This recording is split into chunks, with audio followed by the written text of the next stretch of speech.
नमस्कार, knocking-news.com में आपका स्वागत है। मैं हूं गिरिजेश वशिष्ठ। अरविंद केजरीवाल ने आरएसएस चीफ को चिट्ठी लिख दी है। अब केजरिया बाबू पूछ रहे हैं कि भागवत साहब ये बताइए कि ये जो हो रहा है दिल्ली में, जो बीजेपी कर रही है, क्या संघ का विचार यही है? अब मैं आपको एक साइकोलॉजिकल तरीका बताता हूं। इसको कहते हैं ग्रिल करना। आप अगर सामने खड़े हुए हैं और आपसे मैं कहूँगा कि आपने मेरा पेन चुराया है और आपने चुराया है, तो आप कहेंगे कि नहीं चुराया, क्योंकि मेरे पास कोई प्रमाण नहीं है कि मैं आपसे आप कहेंगे नहीं चुराया, और आप ये भी कह सकते हैं इस पर झूठा इल्ज़ाम नहीं लगाइए। लेकिन मैं अगर आपसे पूछूं आंखों में आंखें डाल के, आपने मेरा पेन लिया है, तो आप जब झूठ बोल रहे होंगे तो ये काम आसान नहीं होगा, क्योंकि आप जिस चीज़ को जानते हैं उस चीज़ को छिपाना मुश्किल होता है और उसका जवाब देना भी मुश्किल होता है। अगर आप ये कहेंगे कि आरएसएस जो है ये बीजेपी से ये करवाता है वो करवाता है, तो एक तगड़ा जवाब आएगा। लेकिन अगर आप ये कहेंगे कि आप ये बताइए कि क्या ये आपने इनको सिखाया है, क्या ये आपका संस्कार है, तो आप चाहकर भी ये नहीं कह सकते कि ये तो हमारा संस्कार है या ये हमारा संस्कार नहीं है। दो ही जो उत्तर देंगे, ये नहीं कहेंगे कि वो ऐसा नहीं कर रहा है। सवाल की ये ताकत होती है कि अगर आपको किसी आदमी से, दफ्तरों में हम लोग ये प्रैक्टिस करते रहे हैं कि किसी आदमी को डांटने के बजाय उससे पूछते हैं क्यों हुआ, कैसे हुआ, आप कहाँ थे, आपने कुछ क्यों नहीं किया, आप रोक क्यों नहीं पाए, तो एक मुश्किल होती है उसका उत्तर देने में, क्योंकि आप जानबूझकर जब झूठ बोलते हैं तो आपके चेहरे पे आ जाता है। ये उसी तरह का ट्रैप केजरी स्टाइल में फेंक दिया गया आरएसएस चीफ के ऊपर। अब आरएसएस चीफ को इस पे जवाब देना पड़ेगा, क्योंकि जो सवाल है ना, वो सवाल भी हिंदुत्व से भी कहीं ना कहीं जुड़ा हुआ हो रहा है। क्योंकि अरविंद केजरीवाल कह रहा है कि मैं 18,000 रुपये महीने अगर पुजारियों को दे रहा हूं तो मैं तो अच्छा काम कर रहा हूं ना। आप तो हिंदू वाले हो, तो मैं तो हिंदू पुजारी को दे रहा हूं, तो आप जश्न क्यों नहीं मना रहे हो, आप खुशियां क्यों नहीं मना रहे हो? मैं सिख ग्रंथियों को अगर 18,000 रुपये महीने दे रहा हूं तो आप खुशियां क्यों नहीं मना रहे हो? इसमें एक संदेश है। संदेश ये है कि तेरा हिंदू हिंदू और मेरा हिंदू काफिर। यही संदेश हुआ ना कि भैया बीजेपी अगर कोई काम करे हिंदुत्व का, तो हम कहेंगे ये तो हिंदुओं वाला काम हो रहा है, हिंदुत्व वाला काम हो रहा है। और ये काम अगर आम आदमी पार्टी कर रही है तो आप कह रहे हो कि आप ये चुनावी वो कर रहे हो, तुष्टीकरण कर रहे हो। तो इस चीज़ को कहने का इससे बढ़िया तरीका क्या हो सकता था कि आरएसएस चीफ से पूछ लिया जाए कि भैया ये जो हम कर रहे हैं इसका आपके लोग विरोध क्यों कर रहे हैं? ये अपने आप में एक तगड़ा ट्रैप है। और इस ट्रैप में फंसने के बाद भारतीय जनता पार्टी की दशा क्या हो रही है? भारतीय जनता पार्टी की दशा क्या हो रही है कि उनके एक सरदार जी हैं, स्पोक्स पर्सन, वो मारपीट होता रहा एक शो में, धक्का वक्का देने लग गए, क्योंकि आपको ऐसा फंसा लिया गया। आप भारतीय जनता पार्टी, अगर वही जब राहुल गांधी जाता है और कहीं गंगा स्नान करता है या महाकाल के दर्शन करता है, जनेऊ पहनता है, तो लोग सवाल उठा देते हैं ये कहाँ से जनेऊ पहनने लग गया है, तो ये हो गया है, तो वो हो गया, मतलब उसको जनेऊ पहनने का अधिकार ही नहीं है। लेकिन ये सवाल अगर राहुल गांधी ने आरएसएस से पूछा होता कि भागवत साहब आप ये बताइए मेरा जनेऊ पहनना कहाँ से गलत है, एक चिट्ठी लिख देते, तो इसका मतलब क्या होता आप सोचिए।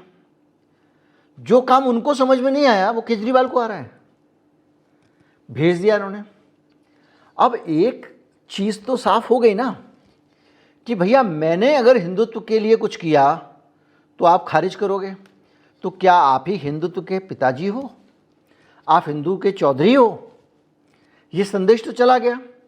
और मज़ेदार बात यह है कि ये सवाल उस आरएसएस से पूछा जा रहा है जिसको हिंदुस्तान के जो हमारे आजकल बहुत सारे साधु महात्मा, बीजेपी आरएसएस के जो ट्रोल्स हैं और जो कट्टर हिंदू वाले हैं, वो कह रहे हैं तुम कौन? आरएसएस अपने आप को हिंदुओं का माई बाप ना समझे। क्यों? क्योंकि भागवत साहब ने क्या बोल दिया था? भागवत साहब ने बोल दिया कि हम ये देख रहे हैं कि बहुत सारे लोग हर मंदिर के नीचे खुदाई कर रहे हैं, ये कर रहे हैं, उनको लगता है ऐसा करके वो हिंदुओं के लीडर बन जाएंगे। तो जवाब मिला, हिंदुओं के लीडर तो आप भी नहीं हो।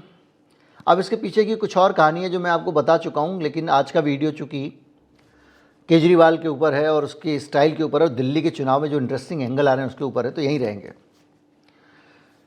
किस तरह से केजरीवाल रोज नया एक पासा फेंक रहा है। मरघट वाले हनुमान, निगम बोध घाट जहाँ पर मनमोहन सिंह जी की अंत्येष्टि हुई है, उसके सामने ही सड़क पार करके एक हनुमान मंदिर है। यह हनुमान मंदिर दिल्ली का दूसरा सबसे ज़्यादा प्रसिद्ध और माना हुआ मंदिर है। इस मंदिर में भी केजरीवाल जाके पुजारियों से वो भरवा लाए हैं। 18,000 रुपये महीने देने वाला मामला मैंने आपको बताया भी था कि कैसे पंडित जी लोग जाके घर पे उनका आदर सत्कार कर रहे हैं। ये पूरा गेम जो है ना, ये धीरे धीरे करके ये समझाने की कोशिश है जनता को कि भैया हिंदुओं के शुभचिंतक यही नहीं है, मैं भी हूँ, और जब मैं हिंदुओं के लिए कुछ करता हूँ तो बीजेपी को मिर्ची क्यों लगती है। सेम संदेश देने की कोशिश कर रहे हैं ये पूर्वांचल के वोटरों को। पूर्वांचल मतलब जो यूपी बिहार के वोटर हैं, और उनको ये संदेश कैसे दे रहे हैं, देखिए उसका भी अंदाज देखिए। ये कहा गया कि इनके वोटर लिस्ट से नाम काटे जा रहे हैं। अब नाम काटे जा रहे हैं तो मनोज तिवारी ने एक टीवी डिबेट में कहा कि भैया आप तो एक आदमी का नाम ला दो जिसका नाम काटा गया हो, संजय सिंह को। तो संजय सिंह ने कहा मेरी पत्नी का ही काटा गया है। तो मनोज तिवारी जो है दूसरे दिन निकाल के ले आए डेटा क्या निकाल रहा है, वो कहने लग गए कि इनकी पत्नी संजय सिंह की सुल्तानपुर में वोटर हैं, दिल्ली में वोटर नहीं है। तो जब वोटर ही नहीं है तो नाम कैसे कट जाएगा। इस पे संजय सिंह ने कहा अब मैं मुकदमा करूंगा। क्यों?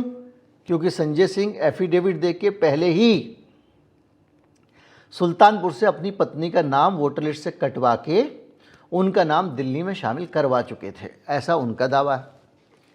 यानी ये पूरी जो, अब जब इसको जीत जाते हैं तो जो दिल्ली में बैठा हुआ पूर्वांचल का वोटर है, जिसको केजरीवाल ने कहा कि इनको रोहिंग्या घोषित कर रहे हैं, इनको बांग्लादेशी घोषित कर रहे हैं, जब बांग्लादेशी कौन है ये पता है हरदीप सिंह पुरी को, ये पता है अमित शाह को, तो वो इनको बाहर क्यों नहीं भेजते। हरदीप सिंह पुरी को गिरफ्तार किया जाए ऐसा केजरीवाल ने कहा, क्योंकि उनको पता है कौन कौन रोहिंग्या और जो चुप बैठे हुए हैं, देश को नहीं बता रहे हैं। और ये लोग सिर्फ रोहिंग्या का मसला नहीं, ये हमारे पूर्वांचल के लोगों को रोहिंग्या करें। पूर्वांचल वोट बैंक दिल्ली में बहुत मायने रखता है। आज मनोज तिवारी का जो भी वजूद है वो इसलिए है कि वो भोजपुरी गायक बड़े अच्छे हैं और पूर्वांचल के लोगों के बीच में वो बहुत ज़्यादा पसंद किए जाते हैं, इसलिए वो बार बार चुनाव जीत जाते हैं, क्योंकि बिहार और यूपी के लोग उनको अपना समझते हैं भाषाई कनेक्शन के कारण। और पूर्वांचल वोटर धीरे धीरे करके दिल्ली की डेमोग्राफी में जो बदलाव हुआ है 15-20 साल में, उसमें सबसे बड़ा डिसाइडिंग फैक्टर बन गए हैं। और यही वजह है कि सिर्फ मनोज तिवारी नहीं, हर पार्टी में अनेकानेक नेता पूर्वांचल के अहम पदों पर आ गए हैं, उनको टिकट मिलने लगे हैं। जो हैसियत पहले दिल्ली में पंजाबियों की होती थी, मदन लाल खुराना, वीके मल्होत्रा, वो हरीश खुराना शायद नाम है उनका, मदन लाल खुराना के बेटे का, कोई पूछ ही नहीं रहा है। पहले ये सब कोहली साहब, इतने सारे नेता होते थे दिल्ली में जो पंजाबी होते थे, क्योंकि तब पंजाबियों का डोमिनेंस था। बड़ी संख्या में पाकिस्तान से आए हुए लोग दिल्ली में बसे थे और उनका यहाँ पर एक कल्चरल डोमिनेंस था। यूपी के, बिहार के लोग उतने आए नहीं थे। फिर बिहारी बहुत सारे आने शुरू हुए, यूपी के लोग आने शुरू हुए, तो जो बनियों और पंजाबियों का डोमिनेंस था वो धीरे धीरे ख़त्म होने लग गया। अब दिल्ली में पूर्वांचल के लोगों के पास ताकत है। और पूर्वांचल के लोगों का वोट बैंक आम आदमी पार्टी अगर पूर्वांचल विरोधी घोषित करके हथिया लेती है तो भारतीय जनता पार्टी का जो पिछली बार सीटें आई थी उतनी भी नहीं आएंगी। मैं क्यों कह रहा हूं ये बात? देखिए, छठ पूजा को लेकर राजनीति होती है, छठ पूजा के घाट बढ़िया बने कि नहीं बने, यमुना की सफाई हुई कि नहीं हुई। लेकिन मैं ये बात इसलिए कह रहा हूं क्योंकि आप पिछले चुनाव को याद कीजिए, थोड़ा सा दिमाग घुमाइए। पिछले चुनाव में किरण बेदी जो है वो मजबूती के साथ एक सीएम कैंडिडेट थी। किरण बेदी ताज़ा वो जो पूरा आंदोलन था, अन्ना वाला आंदोलन, उस आंदोलन के बाद में आई थी। किरण बेदी का एक चेहरा था, एक कद था और उसके कारण एक एनर्जी थी बीजेपी के कार्यकर्ता में, एक जोश था और लगता था हम निकाल ले जाएंगे। इस बार बीजेपी फेसलेस है, आइकनलेस है, मुद्दे नहीं है उसके पास और केंद्रीय नेतृत्व की तरफ से भी कोई चीज़ दिखाई नहीं दे रही है। उससे ज़्यादा तो कांग्रेस है। कम से कम अजय माकन ने हमला कर दिया इनके ऊपर, कम से कम संदीप दीक्षित जो हैं उन्होंने कह दिया मानहानि का मुकदमा करूंगा, लड़ रहे हैं वो, और उन्होंने कुछ यात्रा भी निकाली है। तो ये जो सिचुएशन है, इस सिचुएशन में अरविंद केजरीवाल ने बड़ी चतुराई से हर रोज़ एक मसला रख के चीज़ों को कंट्रोल करने का अभियान शुरू कर दिया है। और ये जो तेज़ी है ना, ये कोई छोटी मोटी तेज़ी नहीं है। ये आप ऐसे समझिए कि डेनिस द मेनेस आपको याद है, उसमें एक बच्चा था नॉटी, वो नए नए तरीके निकालता था लोगों को परेशान करने के। इसी तरह का जैसे मिस्टर बीन, उसमें वो आदमी नई नई शरारतें करता है। इतना दिमाग कहाँ से आता है समझ नहीं आता। और वही सिचुएशन केजरीवाल के साथ में है। और इसलिए केजरीवाल की कथा गाथा सुनना भी अपने आप में मनोरंजक होता जा रहा है। ब्रेन गेम दिखाई देता है। अब जो भी है, चुनाव के नतीजे क्या आते हैं क्या नहीं आते हैं वो अलग बात है, लेकिन मज़ा भरपूर आ रहा है और इस मज़े को हम आपके साथ साझा करते रहेंगे। नमस्कार, जय हिंद।